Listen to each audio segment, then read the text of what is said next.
네, 대표님 강의 잘 들었습니다. 감사합니다. 이제 그럼 본격적으로 두 분 모시고 이야기 시작해 보도록 할까요? 지금 그러면은 이 미혼모 숫자 규모는 어느 정도로 되고 있습니까? 아까 제가 강연에서 잠깐 말씀을 드렸습니다마는 공식 통계 자료로는 2016년도에 약 2만 4천 명 정도 이렇게 좀 저희는 보고 있습니다. 네, 거기에 제가 조금 보태자면은 저희 단체가 처음 생겼을 때 2009년에 그때까지도 미혼모 그 인구조사에서 미혼모가 체크할 수 있는 부분이 없었거든요. 인구 총조사에 들어가면은 결혼을 했습니까? 안 했습니까? 질문을 하면 안 했습니다를 체크하면 제 아이를 거기에 표시를 할 수가 없게 되었어요. 그래서 당사자들이 계속해서 요구를 하고 그래서 결국 2016년에 최초로 인구 총조사에서 미혼모가 조사가 된 겁니다. 아, 그래서 통계가 2016년밖에 없군요. 네. 그게 한부모 가족 통계이죠. 44만 명이라고 어느 조사에 나와 있던데. 2015년에 최초로 조사가 되었고요. 네.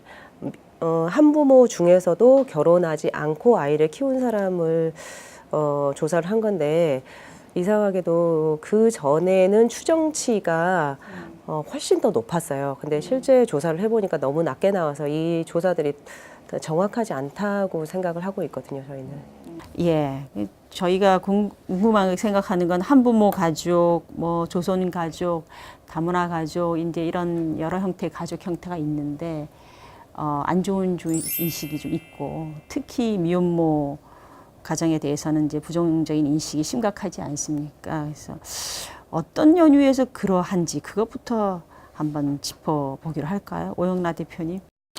글쎄요, 그것도 하나의 뭐 일종의 이데올로기라고 저희는 봅니다. 그러니까 정상 가족이라는 어떤 틀을 만들어 놓고 거기서 벗어나면 어떤 일탈로 보는, 그러니까 그냥 그 혼인 전에 아이를 출산한 것에 대해서 어떤 도덕적이라거나 가치적인 잣대를 들이대면서 부도덕하다 또는 뭐 무책임하다 이런 그 시각으로 바라보면서 이렇게 이루어진 가정에 대해서 사회에서 정상 가정으로 좀 편입시키지 않으려는 좀 비정상 가족으로 보는 이런 시선이 계속해서 있습니다.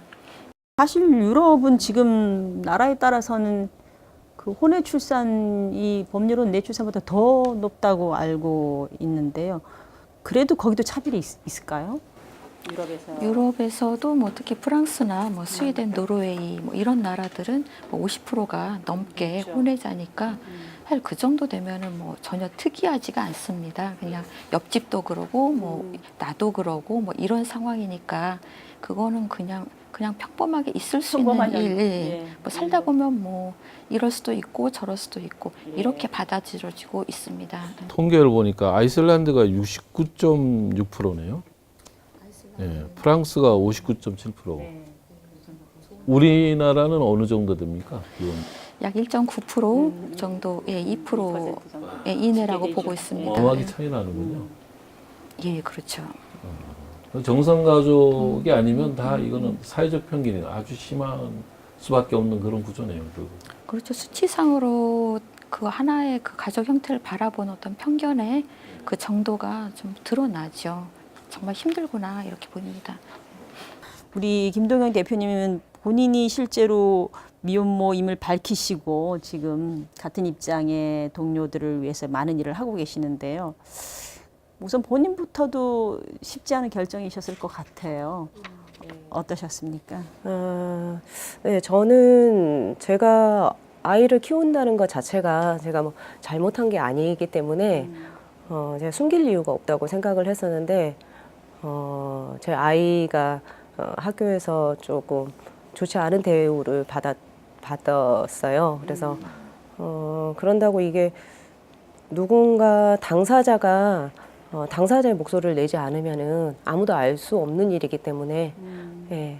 그리고 저는 이제 협회를 처음 대했던 그 처음 협회에 이렇게 발을 들여놓던 계기가 저하고 비슷한 엄마들을 좀 만나서 이렇게 좀 마음을 나눴으면 좋겠다 하는 계기로 시작하게 되었는데 여기에서 이렇게 엄마들을 만나다 보니까 너무 불합리하고 억울한 일들이 너무 많아서 그러면은 이거를 좀 같이 목소리를 내서 활동을 해야 되겠다는 그런 생각으로 지금 활동을 하게 되었어요.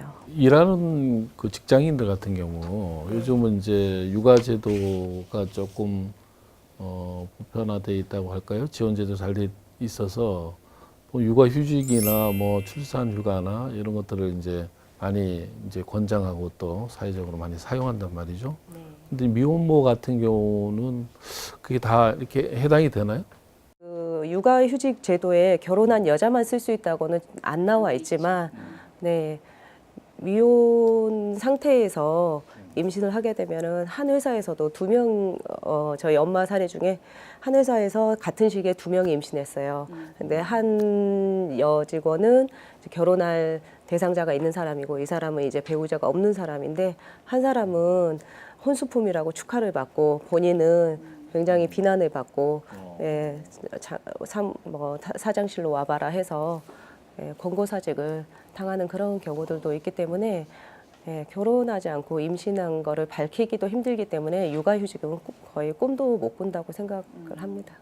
직장에서도 차별을 아이를 가졌다고 도와주기는커녕 차별을 하고 예. 사실 뭐 제도상으로는 그러니까 근로기준법이나 뭐 이런 법상으로는 뭐 미혼모라고 해서 육아휴직이나 출산휴가를 뭐 주면 안 된다 이런 규정은 당연히 없고요.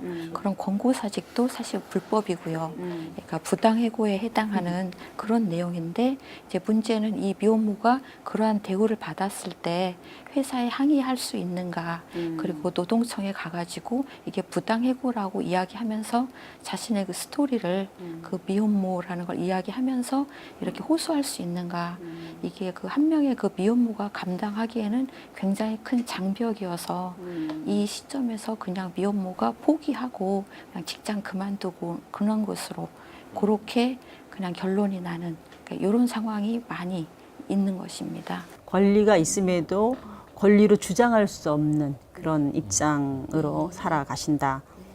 직장에서조차 이제 이렇게 되면은 이제 그 경제적인 어려움은 불을 보듯 뻔한데요. 그럼 이제 이런 현실이 또 경제적인 어려움이라는 더 중요한 더 큰 현실로 이어지겠습니다. 이 부분은 다음 주제로 다시 얘기를 해보기로 하겠습니다.